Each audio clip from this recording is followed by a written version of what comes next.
আপনারা ইতিমধ্যে অবগত আছেন যে গত 31 আগস্ট 2025 তারিখে স্থানীয় সময় 2-3-4-7 ঘটিকায় আফগানিস্তানের পূর্বাঞ্চলে 6 মাত্রার ভয়াবহ এক ভূমিকম্প আঘাত হানে।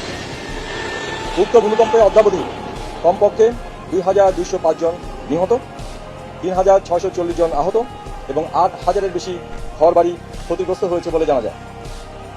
আফগানিস্তানের কুনার প্রদেশে সংঘটিত এই ভূমিকম্পের ফলে খাদ্য, পানি, বাসস্থান সংকট এবং জরুরি চিকিৎসার অভাবে মানবিক বিপর্যয়ের আশঙ্কা তৈরি হয়েছে। বন্ধুপ্রতিম দেশের এই মানবিক বিপর্যয়ে বাংলাদেশ অত্যন্ত মর্মাহত।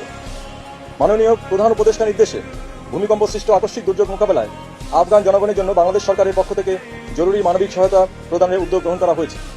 এরই ধারাবাহিকতায় আজ 5 সেপ্টেম্বর 2025 তারিখ 08:00 ঘটিকায় বাংলাদেশ বিমান বাহিনীর একটি পরিবহন বিমান জরুরি ত্রাণ সামগ্রী সহ আফগানিস্তানের উদ্দেশ্যে যাত্রা করবে এবং ত্রাণ সামগ্রী হস্তান্তর শেষে আজই প্রত্যাবর্তন করবে।